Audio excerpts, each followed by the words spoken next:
তরিকুল ইসলাম, আরমান হুসাইন, জহিরুল ইসলাম, আরিফুল ইসলাম বিজয়, শুভ আহমেদ, উম্মা উসওয়াতুন Rafia, Ashikur Rahman gym, Saifur Rahman Khan, Motasim বিল্লাহ মাহফুজ, কাশেম আল নাহিয়া, জানে আলম অপু, শামসুদ্দোহা শাকিল।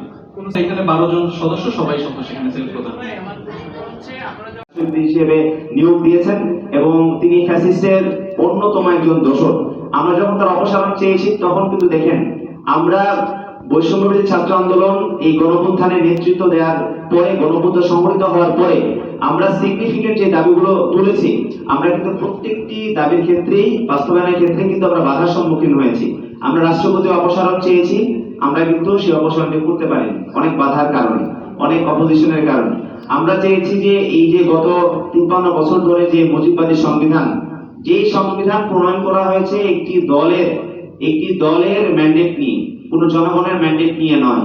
এই সংবিধান যখন আমরা বাতিল চেয়েছি, সেই বাতিলের ক্ষেত্রেও কিন্তু আমরা সাংবিধানিক সংকট তৈরি হওয়ার আশঙ্কা অনেকের কাছ থেকে আমরা জানতে পেরেছি। তারা আশঙ্কা করছেন যে সংবিধান যদি বাতিল করার প্রসেসে যদি আমরা যাই, সেই ক্ষেত্রে সাংবিধানিক সংকট তৈরি হতে পারে, নির্বাচন বাধাগ্রস্ত হতে পারে। তো সেই জায়গা থেকে আমরা মনে করি যে আসলে আমরা আমাদের জায়গা থেকে চেষ্টার সর্বোচ্চটুকু করেছি।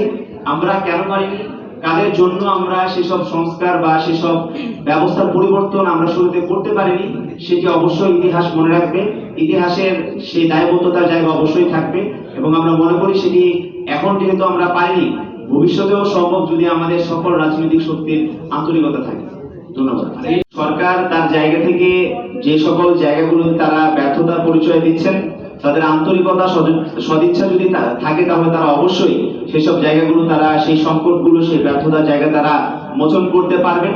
ঠিক একই সাথে আমরা বলবো যে সরকারকে আরো বেশি সক্রিয়তা প্রদর্শন করা, আরো বেশি রাষ্ট্রের যে জায়গাগুলো, যে বিচারহীনতার যে জায়গাগুলো এখন আমরা লক্ষ্য করছি, আইন শৃঙ্খলা পরিস্থিতির যে জায়গাগুলো, অবনতি যেগুলো আমরা এখন লক্ষ্য করছি, সেগুলো কিন্তু সরকার তার সদিচ্ছা থাকে কিন্তু তারা অবশ্যই পারে। সেই জায়গা থেকে আমরা অবশ্যই মনে করি যে সরকার তার জায়গা থেকে আরো জোরালো পদক্ষেপ গ্রহণ তারা করবে এবং এটা আমাদের একটা। ধন্যবাদ। এটা হচ্ছে বাংলাদেশের law ministry and ministry of foreign affairs এর মাধ্যমে ফান্ডেড। এই অর্গানাইজেশন এখনো হেডের পজিশনটা বসে আছেন ডক্টর মিজানুর রহমান, যিনি প্রত্যক্ষভাবে স্পষ্টভাবে একজন আওয়ামী লীগের দোসর। নানা সময় বিভিন্ন মানবাধিকার সংগঠন, ইন্টারন্যাশনাল অর্গানাইজেশনের কাছে এই সরকারের গুম খুন হত্যাকে জাস্টিফাই করে এসেছেন এইসব লোকগুলো। কিন্তু দুঃখজনকভাবে এই সরকারের নিষ্ক্রিয়তার কারণে আমরা দেখছি তারা তাদের পদগুলো বহালে আছেন এবং স্টিল এই সরকারের বিরুদ্ধে, এই জুলাই অভ্যুত্থানের আন্দোলনের বিরুদ্ধে যে আমরা নতুন বাংলাদেশ পেতে যাচ্ছি, সেখানে তারা বাধা প্রদান করছেন।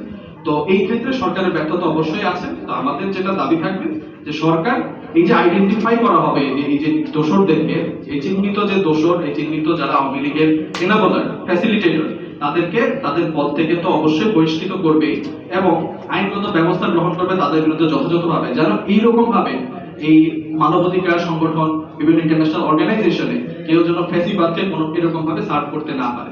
তো আমাদের মেসেজটা এখানে ক্লিয়ার।